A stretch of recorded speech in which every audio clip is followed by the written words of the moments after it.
Welcome to Equipping Leaders, a podcast where I share tools and perspectives to equip leaders in self-development and team connection. I am your host, Natasha, and I am excited to share today's episode with you.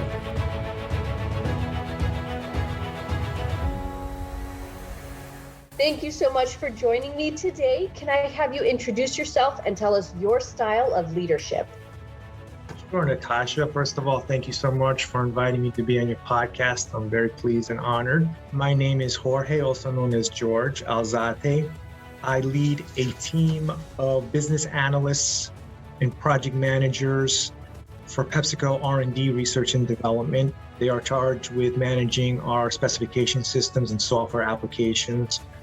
So I serve as the champion of their projects. I remove their barriers, and what I love most of all about the job is I coach them in their career progression. I love that you said all those things that I always tell people are so key to leadership, right? It's not about being in this position. It's about having that scope to, like you said, remove those barriers, coach people, and champion them. I really love how you said that. Thank you. My style of leadership is, I like the framework that I just recently reread from Daniel Goleman. I believe he wrote that in Emotional Intelligence, where it's not really one style, one brand, but you want to bring flavors, kind of baking a cake or something. But if I have to give away my secret formula, it is 40% democratic, 30% coaching, 15% pace setting, 10% affiliative, even though I like to work on that affiliative aspect. And then the authoritative and coercive, I kind of minimize. But really what Daniel Goleman is saying is that you need to use, depending on the situation, depending on your audience, depending about what that leadership problem is bringing you, you need to be able to adjust and adapt and not just rely on one. But I tend to rely on the democratic and coaching. Democratic because I prefer to get that consensus. That consensus, it's not because it reduces conflict, but it's more because you can get the best ideas. You can get the best vetted ideas, because one person will have an idea and then another person can build on it. If you build the right environment of trust, you can have people build on their own ideas. And if you really have a high-performing team, you can do that quickly. Because I know the knock on consensus is, it takes too long. You want to have somebody making that quick decision. You got to be authoritative. As a leader, you got to make decisions. Sure, you can do that, but you can also make better decisions. You can also make great decisions. And you do that by involving as many people as possible. I absolutely agree. And it helps with that buy-in and that commitment too, because they feel like they were part of the process because they were, and then they want that solution to come to fruition because they had a hand in it. You said it right. It's you kind of hitting two birds with one stone, because eventually you're going to have to do that. If you're an authoritative leader, you make a decision. Now you have to go back and get buy-in from people that you never consulted with, and they're like, you're just springing this on them. And now you have to work just as hard to persuade them, influence them. Yeah, just get those champions right away. Get them at the beginning. Let's work on the other end. Exactly. So in your leadership journey, was there a specific event or something that happened that made you step into leadership or identify as a leader? You can say that I am the poster child for that saying that leaders aren't born, they're made. I was definitely not born a leader.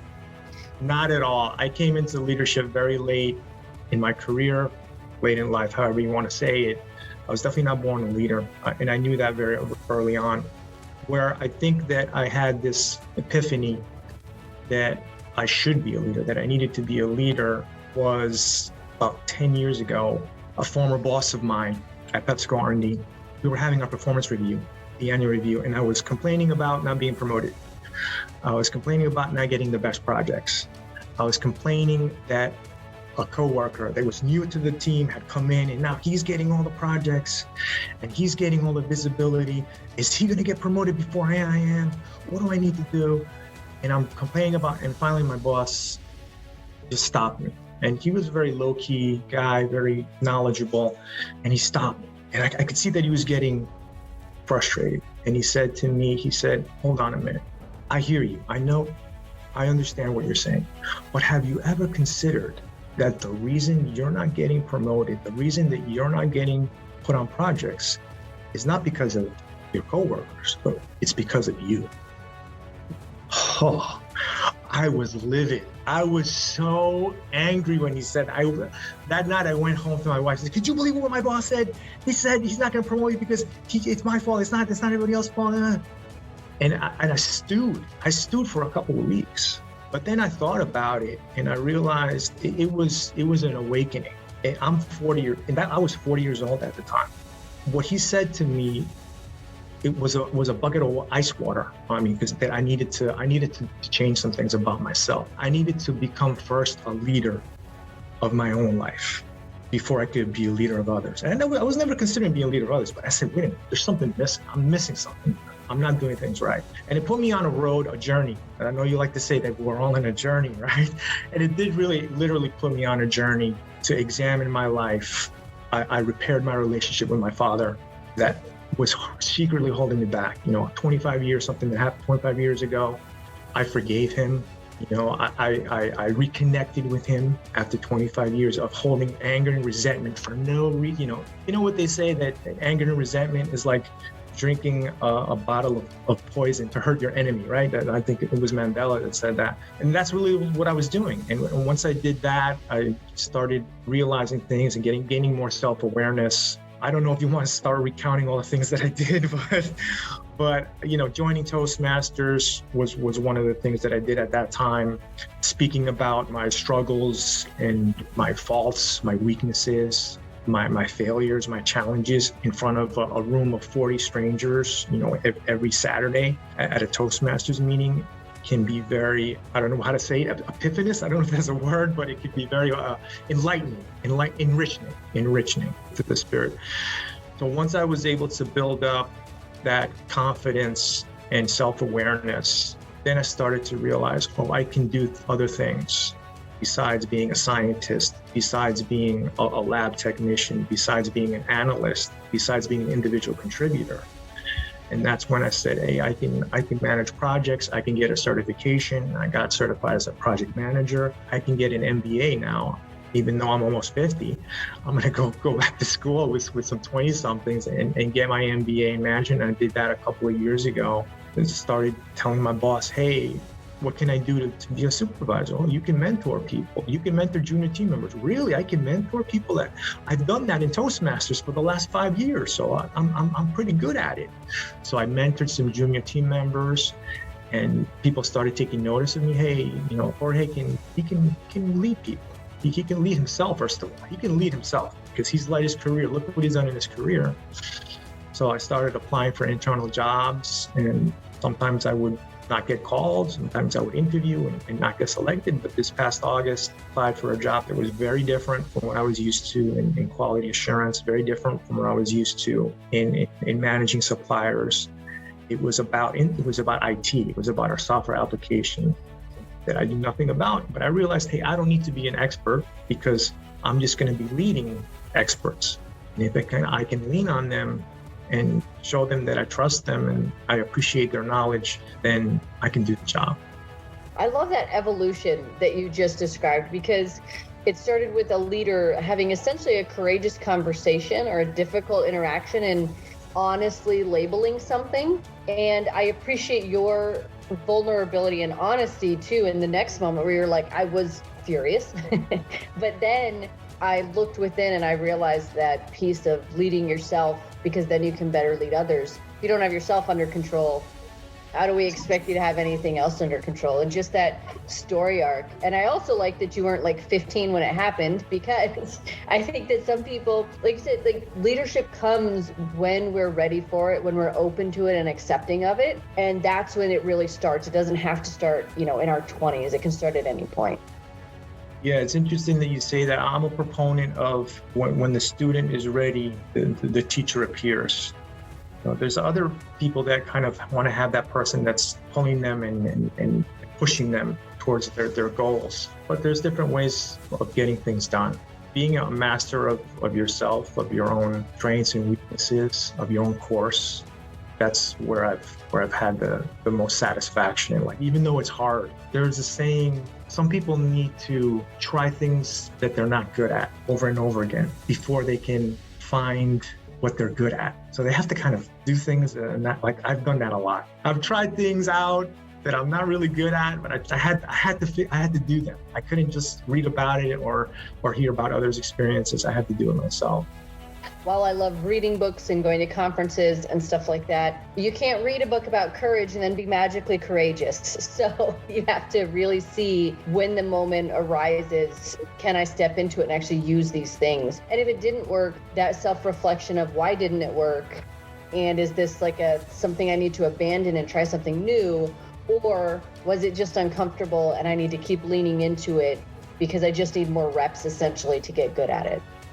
Thinking about this courageous conversations, that's really been a focal point of this latter part of the journey that I've been on. Needing to say something, needing to not to leave things unsaid, because if you leave things unsaid, then 25 years passes by and you realize you've been bitter and angry for something that wasn't worth it.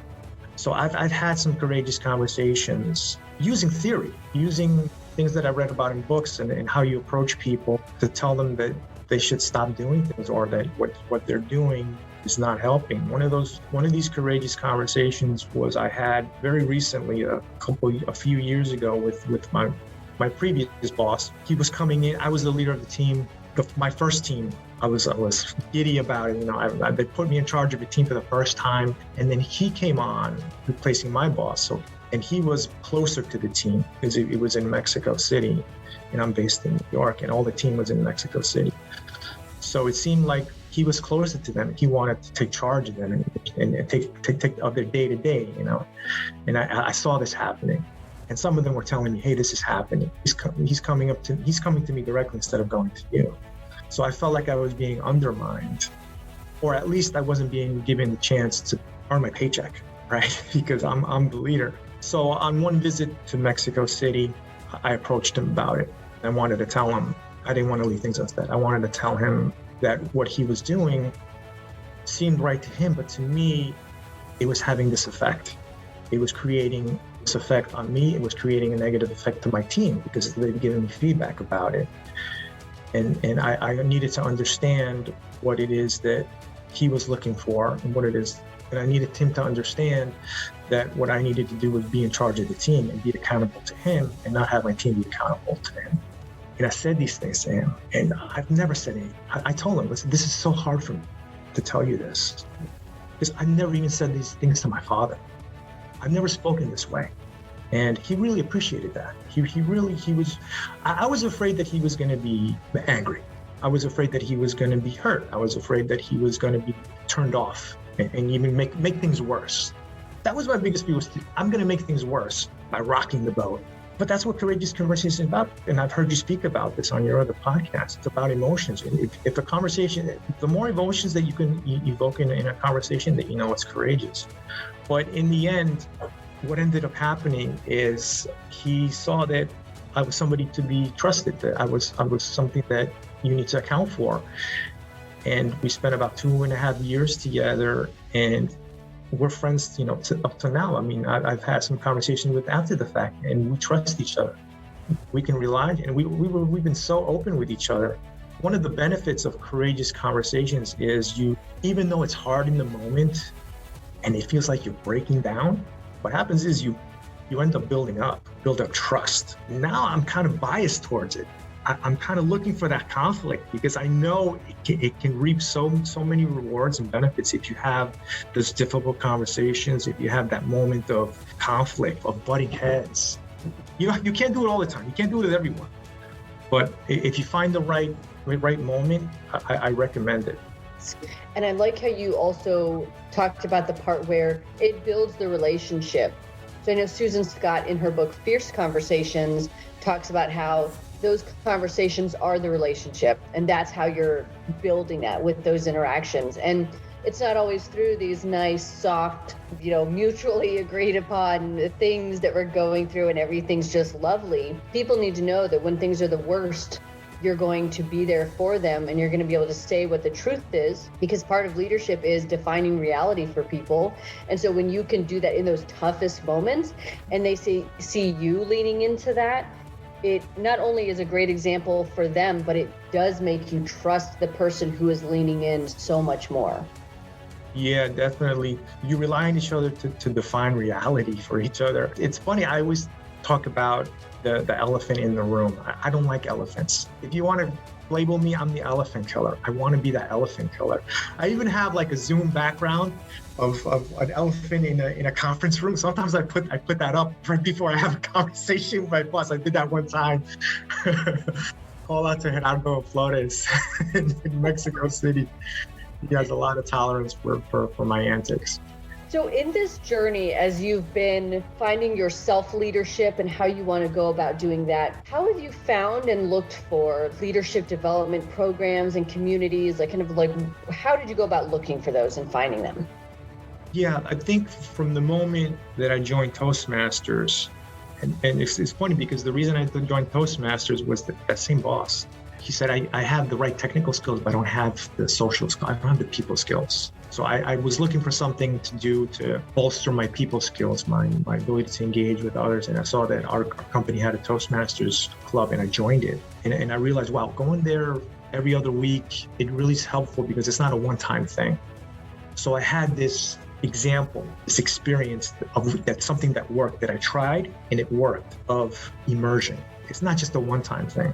So I've had training classes. Our organization has a lot of training classes and leadership classes, but they're like a day or a week. After that week, that Monday, what happens? You forget everything. You don't put anything into practice because nobody's watching, right? You're not accountable to anybody. So I look for those opportunities, experiences that are about immersion. You're immersed in because it's happening ongoing, or it's for a finite period, like up to a year. An example is the Leadership Academy that's put together by Dave Stachowiak. I mentioned to you earlier that I was a member of that for a year. What a difficult course. What a difficult course. It was so difficult because, not because it was a commitment of a year. You're meeting once a week with 5 other professionals from different industries. 2 things that were so difficult was crafting your vision. In 3 to 5 years, how do you see yourself? Putting that on paper, that was difficult. But then now you have to put a 90-day plan together where what are you doing every day to get you to that? What are you doing constantly? And now every week you are accountable to your peers. So you've got to show up every week and tell them, and they're going to ask you, what did you do today as your 90-day plan? You want to be honest, right? So that was what was so difficult about that, but it was amazing. I don't know if I would have, without Toastmasters, without the Leadership Academy, I don't know if I would have been successful on this last interview that I had. I don't know, I would have been able to change my career. I don't know if I would able to have this advancement because it was a promotion. I don't know if we were able to have this advancement without those 2 elements in my life. When we think about just intellectually, we think about like crafting your vision or what are your values or things like that. We're like, yeah, that makes sense. But so few people actually take the time to write them down. And then to have a group of people that you can be accountable to, and then who are also accountable, it's a 2-way street throughout a program like that. You don't realize, that's when you see how difficult self-development is. Like I always say that sometimes I need a break from it, but that's because it's so, you are really digging deep. You are really figuring out who you are and why you feel the way you feel. And do you actually feel that way? Are you interested in it, or are you actually committed to it? And then what's the next step? So I love that. It separates the dilettantes and the true professional, the true commitment. Interest versus commitment is not a fine line. It is not a fine line. It is the doer and the just not doer. For lack of a better term. Okay, so you had mentioned earlier that within your company, there are some programs for building leadership. In your opinion, when has a leader, they're using the internal programs, and when should they then step out and look for other external resources? I don't have the clear-cut answer for you, Natasha, on that. Because one of the things that I realized, and I needed to do it because I'm that kind of person that is to try things that maybe I'm not good at. I realized that I went outside of a huge global company to get this learning, to get this experience. And then halfway through, I realized, wait a minute, I'm trying to build a network outside of my company, outside of my industry. But meanwhile, I have this untapped network within my company that I've done nothing with for decades. And I realized, wait a minute, the things that I'm just doing externally, I can also do them internally.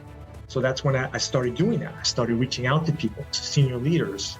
Hey, can we have a chat? I'd love to hear about your career trajectory. Tell me about what are your challenges as a leader. And I got to talk to some people that I never would have done that had I not been through the Leadership Academy external. I would like to say, well, if your company doesn't offer anything, then you should go external. But even if they do offer things, you should still go external. Kind of want to balance. You don't always want to be internal, even if you're in a globally recognized company and they have everything in-house, because you want to get that flavor that's outside of your company. And so it kind of forces you not to keep the blinders on. That's what has worked for me. I don't know if it's going to work for anybody else. Well, I appreciate that perspective. In participating in external things, it shed a different light for you on the value of what you had internally. Because I think sometimes we kind of walk through things that are there in our path and available to us, and we're like, it's great, and I feel like I'm developing. But then, like you said, getting that other flavor, that other perspective, and just shining a different light, you're like, oh man, this is huge. I could do a lot with this. Yeah, for sure.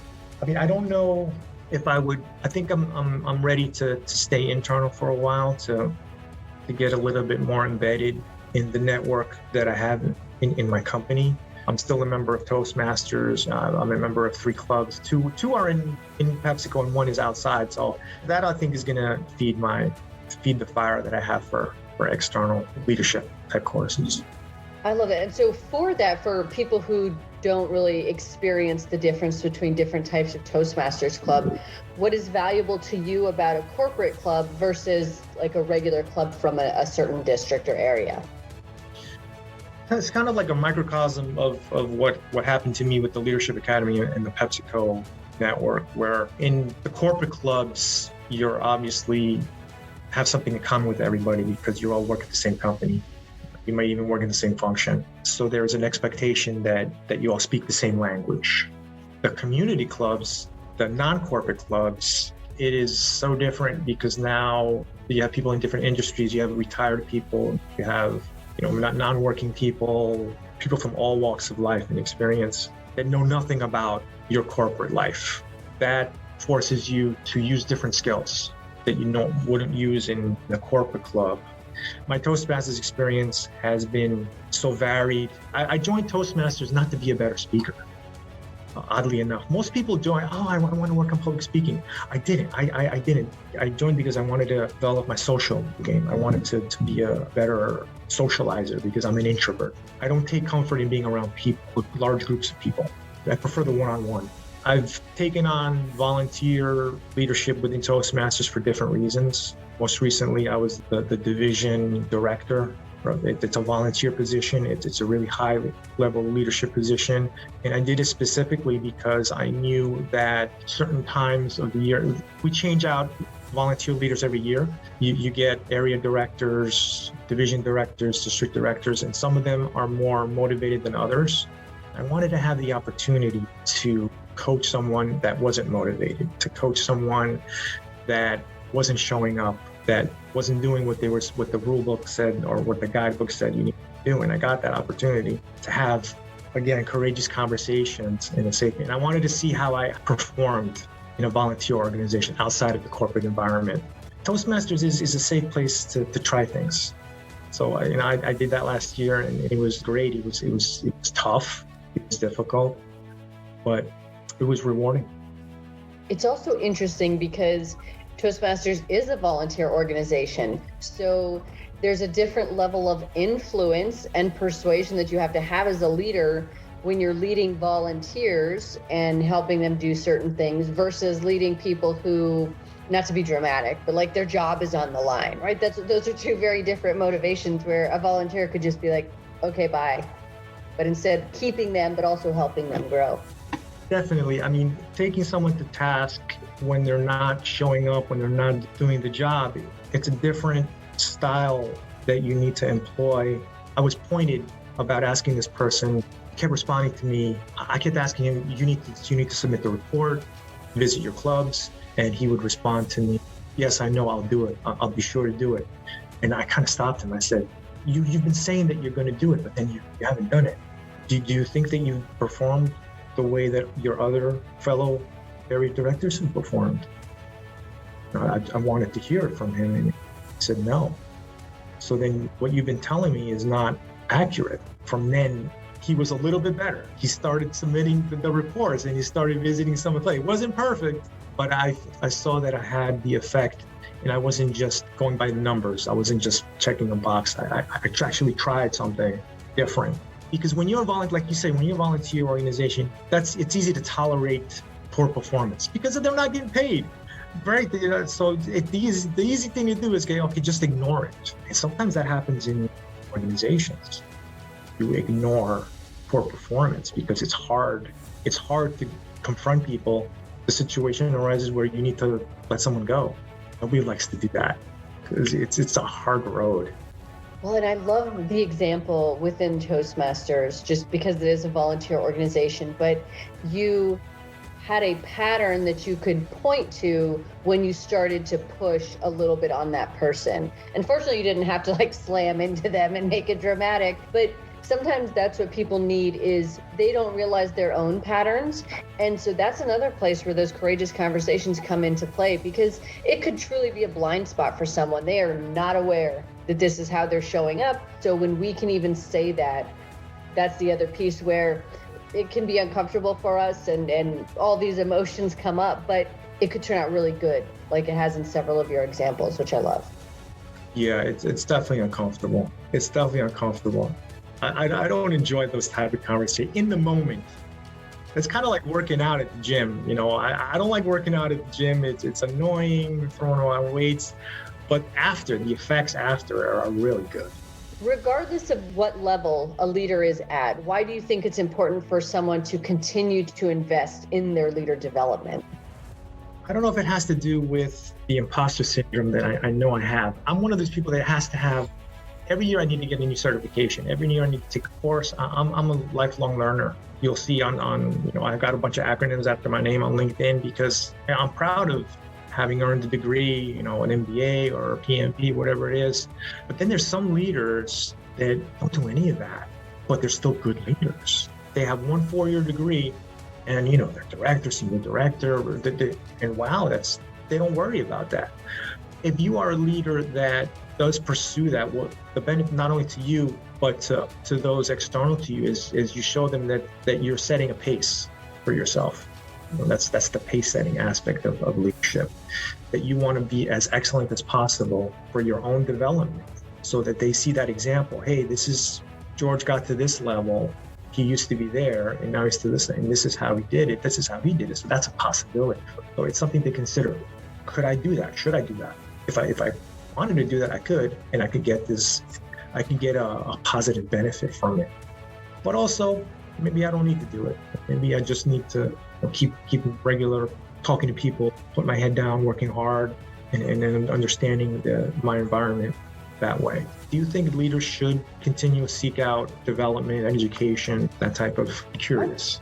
I do, but I also view it very seasonally, not like by actual seasons, but I think that there are some times where you just need to focus internally, whether it's internal to yourself, we're working on self-leadership, or internal to your organization, and other things could potentially get in the way of you kind of going deep in those areas. But then I absolutely think that to expand certain things, whether it's doing the Dave Stachowiak's Leadership Academy or, getting your PMP or anything like that, I think that those things are also important because it also shows that you're willing to do something new and have a beginner's mind.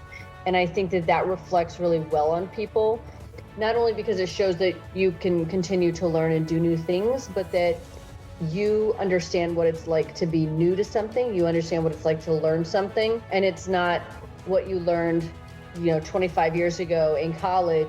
you can continue to do that. So yes, I think it's important to continually invest in different ways, but that there's also seasons. Let me ask you a follow-up question. This might be a little contentious or fiery, however you want to phrase it. If you were evaluating leaders, everything is the same, performance is the same, background similar.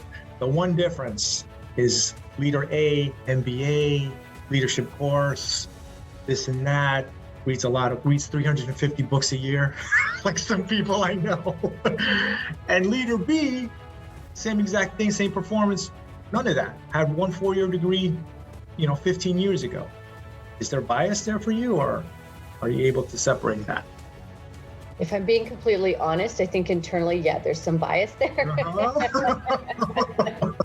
But I think also with that, it's looking at how well people perform kind of over that year, right? So if you're at the performance time, kind of looking at what did they do in those spaces. So for example, when I was rating someone back when I worked in the schoolhouse, there was one person who did all this external stuff and, on paper, killing it. Mm-hmm. In execution, not good at their job at all. So distracted, in fact, by other things. And I know that's not the same example as you were talking about, but so distracted by other things that he then just wanted to point to all of the development things he was doing when he hadn't actually done his job at all in about 6 months. Right. And then I had someone else who did none of that, who literally one day just told me, like, I'm not going to read unless you're forcing me to read. And so, right. Fine, totally. But this person was also always trying new things, new ways to facilitate, new things in the classroom, new things to make the curriculum better, but no external things that would look good on paper type of development. So I would look at, like, what does the arc of the whole year look like? And when it comes to actual performance, are they being courageous in the risks that they're taking in their day-to-day job, combined with, are they doing these other developmental things? Right. Yeah. You've got to go deeper. And I think what I can make an analogy to is one of the things I know you've listened to Jocko Willink, one of his books, Dichotomy of Leadership, I believe that's the name of it, where it's a balance, right? If you're learning and every year you get a certification, that's a distraction, then you're on the extreme side and you need to go back and get more practical, learn less, take less time studying, a manual, because it's distracting to you in your performance. So I love that. As a leader, how do you advise others to balance their self-development and then how they develop others and help others? And what are the challenges around that? Yeah, the self-development versus development of others. There's an opportunity there to hit two birds with one stone. Coming up now, recently, I've had this opportunity to bring on somebody new. And I knew this person was technically gifted, very knowledgeable. I wasn't sure if they wanted to develop themselves. I'm not sure about that yet. I don't know that well.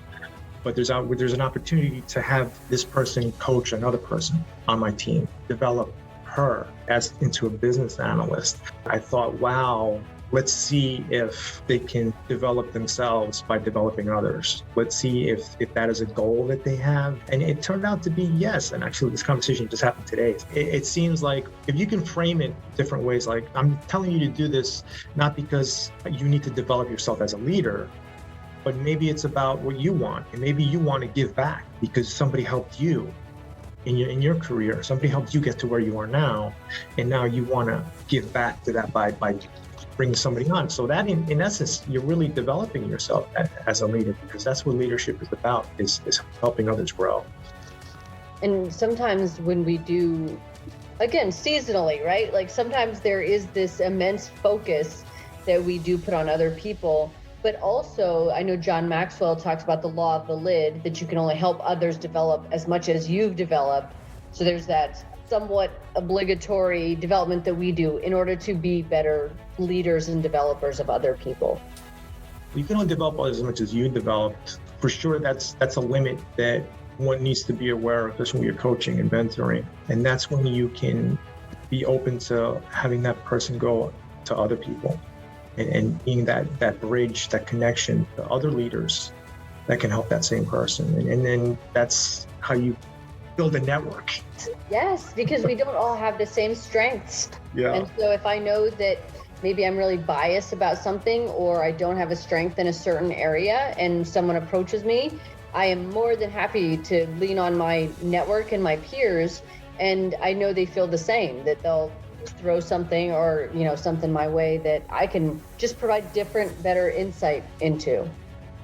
Yeah, definitely. That's one of my goals, is to know who those leaders are, what they're good at, so that I can send people over there and say, hey, have a chat with so-and-so, because I don't know anything about this, but they're an expert. What leadership advice would you offer current leaders in any organization? Leadership advice: don't be afraid to question the consensus. Groupthink is dangerous because something can be missed. So it's very easy to go along with what the leader wants, and that's hard to do sometimes, but it's worth it if you really believe and you can show your data or your reasoning why we should stop and consider something. Even just questioning your own assumptions in front of your team, asking them to challenge the decision that you're making is courageous and it's valuable, because you're showing vulnerability, sure, but then you're showing care for your team and your organization, that you want to get the best decision possible and not just do something because you're the boss. You want to give people permission to challenge you, or a reason to challenge you. Do you have a book or a resource that you recommend to others? Yes, I've been waiting for this question. I do. Categorically, once, twice, three times. Winning Conditions by Christine Hofbeck. Managing the Details That Matter. This book has created a lot of movement for me personally, and also now for people on my team, because I've been recommending it to them. The beauty of the premise of this book is not that you need to work harder, not that you need to change your performance or your technical skills. It's just about managing the conditions around your work, people around you, or how you phrase the way you present your work in a more positive light is what will get you success. She lays out the framework, the step-by-step on things that you can do. Every time somebody thanks you for something, stop saying no problem. Don't say no worries, because that creates a connotation of, oh wow, there was a problem when this person asked me for help. Instead, say, I was happy to do this work for you. I'm glad that it worked out for you. And it could be as difficult as categorizing your stakeholders on what message they like. Are they driven by data, or are they driven by emotion? Another thing that I've taken out of this book is giving yourself red marble, she calls them, which is about reaching out to people to comment. It could be something as easy as commenting on their LinkedIn post, sending out emails of thank you, asking people to have a chat, being real super responsive. Every time you do that, you give yourself a red marble. And then normal things like checking emails, going to the grocery, doing grocery shopping, doing the easy tasks. Those are like the white marbles. But you want to be on the side of more red. The more red marbles that you have, the more success you're going to have. The more your conditions are going to be those that you're going to win in. And I've actually done it. I've done that. Reaching out to people, having chats.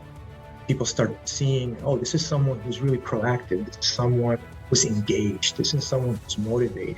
And the more you can do that, good stuff starts happening to you in your career. So this book, Winning Conditions, I highly, highly recommend. I love it. And I think you have done the impossible and recommended a book I have not read. Really? Yes, yes. So as soon as we're done here, I'm going to order it on Amazon. It will be here tomorrow. We will alleviate that problem. Great. It's really a quick read. Awesome. This has been amazing. Thank you so much. Oh, Natasha, you're very welcome. I'm very honored and happy to converse with you. Thank you for listening to this episode of the Equipping Leaders podcast. For more leadership development content, you can visit my website, natashacheyenne.com, where you will find my leadership journal with dozens of articles, and the Cultivation Cafe, which is always growing and has leadership frameworks, book recommendations, and inclusion and mental health resources. You can also follow me on Instagram at novel_Natasha or at Equipping Leaders Podcast, and on Twitter at Natasha Cheyenne. Join me next week for another episode.